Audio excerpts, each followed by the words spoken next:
भारत का हिंदू राष्ट्र बनना क्यों जरूरी है? इस क्वेश्चन का जो आंसर है वो भारत के भविष्य के साथ जुड़ा है और आज की तारीख में इस टॉपिक पर बात करना बहुत ही इंपॉर्टेंट है।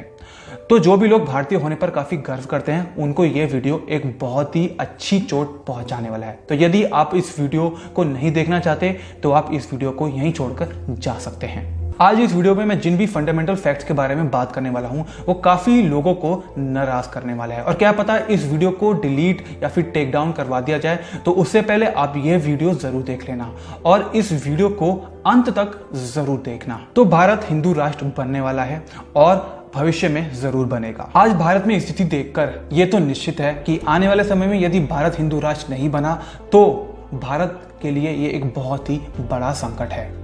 लेकिन जिस तरह से भारत में हालात दिख रहे हैं तो ये निश्चित रूप से कह सकते हैं हम आज कि भारत एक हिंदू राष्ट्र जरूर बनेगा। जैसे यहूदियों के लिए इजराइल है, ठीक उसी प्रकार सारे हिंदुओं के लिए भारत एक हिंदू स्टेट जरूर बनेगा। अब जब हिंदू राष्ट्र की बात आती है कुछ लोगों को लगता है कि बाकी जो धर्मों के लोग हैं उनके लिए एक खतरा है, लेकिन मैं इसको डिफेंस करते हुए बोलूंगा जी नहीं। यदि आप भारतीय हैं और भारत में आपका जन्म हुआ है तो आपको घबराने की बिल्कुल भी जरूरत नहीं है। हिंदू राष्ट्र यदि भारत बनता है तो ये किसी भी धर्म, जाति या फिर उसके बैकग्राउंड पर बिल्कुल भी पाबंदी नहीं लगाएगा। हिंदू राष्ट्र का मतलब यह है कि आप कोई भी रिलीजन को फॉलो करते हैं, आप अपने धर्म को, कोई भी आपका धर्म है उसको आप फॉलो करते हैं, इससे भारत या फिर हिंदू राष्ट्र को किसी भी तरह की कोई दिक्कत नहीं होगी। भारत एक सेक्युलर देश तभी तक है जब तक भारत में मुस्लिमों की जनसंख्या 30% नहीं हो जाती, जिसका मतलब हर तीसरे भारतीय में एक भारतीय मुसलमान होगा। फिलहाल भारत की जनसंख्या में 16.5% मुसलमान है, जिसका मतलब हर 6 भारतीयों में एक भारतीय मुसलमान है, जो धीरे धीरे बढ़ के 20% हो जाएगा, जिसमें हर 5 भारतीयों में एक भारतीय मुसलमान होगा। और जैसे ही उनकी जनसंख्या और बढ़ेगी तो वो 30% तक आराम से हो जाएगी, जिसका मतलब हर 3 भारतीय में एक भारतीय मुसलमान होगा। भारत में आज मुस्लिमों को माइनॉरिटी कहकर बुलाया जाता है, लेकिन भारत में और भी माइनॉरिटीज रिलीजन के लोग रहते हैं, जैसे सिख और जैनिज्म और बुद्धिज्म, लेकिन उनकी जनसंख्या मुस्लिमों की जनसंख्या के मुकाबले बहुत ही कम मात्रा में बड़ी है। इस्लाम धर्म का मेन मकसद ही होता है कि वो अपने धर्म को बढ़ाए, जिसका मतलब वो बाकी देशों में अपना धर्म तेजी से फैलाने का षड्यंत्र बनाते हैं। भारत में आज इस्लाम धर्म क्या सिखाता है? इस्लाम धर्म हिंदुओं की जनसंख्या घटाकर अपने धर्म की जनसंख्या बढ़ाना चाहता है और वो ये सब धर्मांतरण करके करना चाहता है। मुसलमान अल्लाह को मानते हैं और उनके हिसाब से पैगंबर मोहम्मद अल्लाह का आखिरी दूत था। मुसलमान को मानना है कि कुरान में जो भी शब्द लिखे गए हैं वो अल्लाह के शब्द हैं। उसी प्रकार जूस और क्रिश्चियंस यहोवा को मानते हैं और हिंदुओं में भी सभी लोगों का मानना है कि सब भगवान एक भगवान को दर्शाते हैं। लेकिन इस दुनिया में जितने भी धर्म हैं, इस्लाम को हटाकर वो कभी भी अपने धर्म के लोगों को दूसरे धर्म में बदल जाने के लिए बिल्कुल भी नहीं कहते। वैसे तो इस्लाम आज दुनिया का दूसरा सबसे ज्यादा फॉलो करने वाला रिलीजन बन चुका है, लेकिन एक मुसलमान बनने के लिए आपको केवल अल्लाह को मानना ही पर्याप्त नहीं है। मुसलमानों को मानना है कि केवल इस्लाम ही सत्य है और यदि कोई इस्लाम के बाहर किसी दूसरे धर्म को फॉलो करता है तो वो नर्क में जाके जलेगा। आप लोगों से मेरी विनती है कि आप मूर्ख ना बने। जब एक मुसलमान आपको अकेले में मिलेगा तो वो एक अच्छा मुसलमान ही बन के मिलेगा। जहां वो उनकी तादाद बढ़ी और वो मेजॉरिटी में आके आपसे मिलते हैं तो वो पूरी सिविलाइजेशन के लिए एक खतरा बन जाते हैं। वैसे तो वो लोगों के साथ काफी अच्छे रहते हैं, लेकिन वो अपने भगवान से बहुत ज्यादा डरते हैं। अपने अल्लाह को लेकर जो उनके अंदर एक दहशत बन चुकी है उसको लेकर वो कोई भी पाप नहीं करना चाहते, जिसके लिए वो नर्क में जाकर जलना बिल्कुल भी नहीं चाहते हैं। भारत का जो मुसलमान है वो पाकिस्तान के मुसलमानों को बिल्कुल भी पसंद नहीं करता। वो भारत से प्यार करता है। उनका मानना है कि भारत ही उनका देश है, उनका था और रहेगा। आज जितने भी मुसलमान भारत में रह रहे हैं उनका षड्यंत्र क्या है कि वो हिंदू औरतों के साथ मिलकर मुसलमान बच्चों को एक बहुत ही तेजी रफ्तार से बढ़ा रहे हैं, जिसके लिए उनको कोई भी पैसा नहीं देता।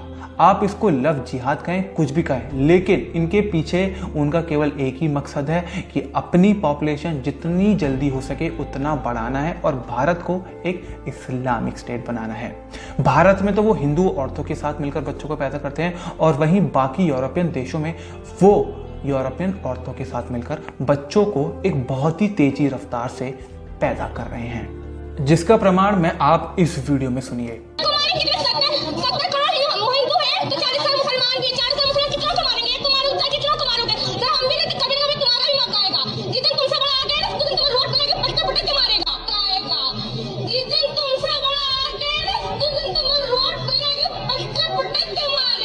आज पूरे विश्व में जितने भी मुसलमान एक सेकुलर देश में रह रहे हैं, वो उस देश की मेजॉरिटी रिलीजन की औरतों के साथ मिलकर बच्चों को पैदा करते हैं। लेकिन इजराइल जैसे देश में मुसलमानों को यह करने की आज़ादी बिल्कुल नहीं है। आज हर एक भारतीय के अंदर सेकुलरिज्म नाम का कीड़ा है और इस कीड़े को इस्लाम हथियार बना के बहुत ही अच्छी तरह हमारे ही अगेंस्ट यूज कर रहा है। आज इस्लाम को पता है कि एक सेकुलर कंट्री में रह के ही वो उस कंट्री के डेमोग्राफिक को चेंज कर सकता है और धर्म के नाम पर उस देश को जीत सकता है। भारत में मुसलमान तब तक शांत बैठा है जब तक उसकी आबादी 30% तक नहीं बढ़ जाती। वो इस देश में सेकुलर होने का नाटक तब तक ही कर रहा है जब तक उनकी आबादी 30% से नीचे है। जिस दिन वो 30% को पार करते हैं उस दिन आपको इस्लाम का सही रूप देखने को मिल जाएगा। उस रूप का ट्रेलर आपको देखना है तो आप कश्मीर, बंगाल, हैदराबाद इन जगहों पे हुए इस्लामी प्रताड़नाओं, रेडिकलाइजेशन को आप आराम से देख सकते हैं और वहां से सीख ले सकते हैं कि जिस दिन भारत में इनकी आबादी 30% बढ़ती है तो इस देश का हाल क्या होने वाला है। अब जब भी इस्लाम को डिफेम करने की बात आती है तो हमारे कुछ फेक सेक्युलरिस्ट, हमारे कुछ सीडियो इंटेलेक्चुअल्स और लेफ्ट विंग के लिब्रांडू बीजेपी और आरएसएस को दोष देने लगते हैं। उनको लगता है कि बीजेपी मुसलमान के अगेंस्ट है और केवल उनके अगेंस्ट ही सारे काम कर रही है। अब मैं आपके सामने एक वीडियो रखने वाला हूं। ये वीडियो भारत का नहीं है, ये वीडियो लंदन के एक छोटा शहर है, लंदन में एक छोटा शहर है लुटॉन, वहां पर हुई इस्लामी लोगों द्वारा एक घटना है। अब इस वीडियो को गौर से देखिए और जरा मुझे बताइए कि बीजेपी और आरएसएस क्या कोई गलत काम कर रही है इस्लाम के अगेंस्ट। इस वीडियो को गौर से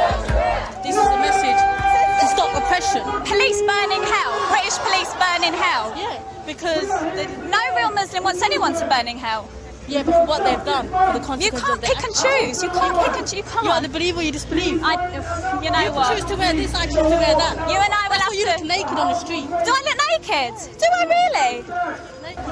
No, it's not. Excuse me, go put on some clothes. Do you think it's fair that you should say British police need to burn in hell? That's a freedom of speech. They wish to say it, they can say it. In Islam, doesn't it say that you have to respect the law of the land that you're living in? No. What's the solution? You know, if Muslim people are in the wrong and they are committing crimes, you know, no one's above the law. If the law of the land is Islamic, we will respect the law of the land. What if it's not Islamic? If it's not Islamic, then the law of the land and those who make it can go to hell, quite honestly, because Allah said in the Quran. आपको क्या लगता है कि मुस्लिम वर्ग के जो लोग हैं वो बीजेपी को इसलिए अपोज करते हैं क्योंकि वो उन्होंने बाबरी मस्जिद हो गया और 2002 में जो गुजरात में राइट्स हुए थे उसके हिसाब से उन्होंने वो मुसलमान के अगेंस्ट काम करते हैं? जी नहीं। मुस्लिम वर्ग के लोग बीजेपी को इसलिए अपोज करते हैं क्योंकि बीजेपी का मेन उद्देश्य इस देश को हिंदू राष्ट्र बनाना है। इस्राइल जैसे देशों में भले ही मुसलमान 20% हैं, लेकिन उनको एक जू औरत के साथ संबंध बनाने की आज़ादी बिल्कुल नहीं है। उनको एक आज़ादी बिल्कुल नहीं है कि वो अपने ही धर्म के लोगों की पॉपुलेशन वहां बढ़ाएं। आईएसआईएस और पाकिस्तान जो भारत में आतंकवादी हमले कराते हैं उससे भारत कभी भी इस्लामिक स्टेट नहीं बनेगा। भारत इस्लामिक स्टेट इसलिए बन जाएगा क्योंकि उसमें रह रहे मुसलमान ही उसे इस्लामिक स्टेट बनाएंगे। और जो यूनिफॉर्म सिविल कोड लाने की जो बात चल रही है उससे भी भारत को कुछ फायदा नहीं होने वाला है, क्योंकि इससे जब इस्राइल को फायदा नहीं हुआ तो भारत को फायदा कैसे हो सकता है। आप आज के भारत को मत देखिए, आप आज से 30, 50, 60 साल के बाद के भारत को देखिए, जब आपके ग्रैंड चिल्ड्रन और आपके पड़ पोते इस देश में रह रहे होंगे और हिंदू होने पे उनको डर होगा कि वो इस देश में हिंदू क्यों हैं, क्योंकि उस वक्त इस्लाम इतना बढ़ चुका होगा कि हिंदू धर्म के लोग इनसिक्योर फील करेंगे। सेक्युलरिज्म का जो डंका इस देश में बड़े सालों से बज रहा है वो तब तक है जब तक इस्लाम इस देश को नहीं ले लेता। अब कुछ आधी बुद्धि लगाकर कुछ मंद बुद्धि के लोग बोलेंगे कि जो गल्फ कंट्रीज में हिंदू रह रहे हैं वो तो वहां पर काफी खुश हैं और पीसफुली रह रहे हैं, तो मैं उनसे बोलूंगा जी हाँ, वो वहां पर खुश होंगे, क्योंकि वो जो सारी कंट्रीज हैं वो मुस्लिम्स नेशन है और उनको जो वहां रह रहे माइनॉरिटीज हिंदूज हैं उनसे कोई भी खतरा नहीं है। लेकिन यदि वहां पर रह रहे हिंदू कभी भी उन देशों के डेमोग्राफिक्स पर आवाज उठाएंगे तो आप जानते हैं कि उनकी आवाजों को कैसे चुप कर दिया जाएगा। इस वीडियो के माध्यम से मैं किसी भी इंसान या फिर किसी भी धर्म को लेकर कोई भी हेट या फिर कंस्पिरेसी थ्योरीज को नहीं फैला रहा हूं। मैं तो आपको केवल वो कड़वा सच बता रहा हूं कि यदि ये सब चीजें आज नहीं सुधारी गई तो आने वाले फ्यूचर में भारत कैसा होगा। यदि भारत हिंदू राष्ट्र बनता है तो उस देश में यदि आप मुसलमान हैं, सिख हैं, जैन हैं, बौद्ध हैं, किसी भी अल्पसंख्यक धर्म से आप बिलोंग करते हैं, आपको उस देश में किसी भी परेशानी को नहीं झेलना पड़ेगा। इस्लाम धर्म की सबसे बड़ी दिक्कत टेररिज्म नहीं है, इस्लाम धर्म की सबसे बड़ी दिक्कत है इंटरनल इस्लामिक इन्वेजन। टेररिज्म तो बस उसका एक छोटा सा आउटकम होता है। चलिए इस वीडियो को यहीं समाप्त करते हैं। वीडियो अच्छा लगा है तो इसे लाइक और शेयर जरूर करिएगा और यदि आप इस चैनल पर पहली बार आए हैं तो इस चैनल को सब्सक्राइब जरूर करना। मैं मिलता हूं आपसे अगली वीडियो में, तब तक के लिए जय हिंद, नमस्कार।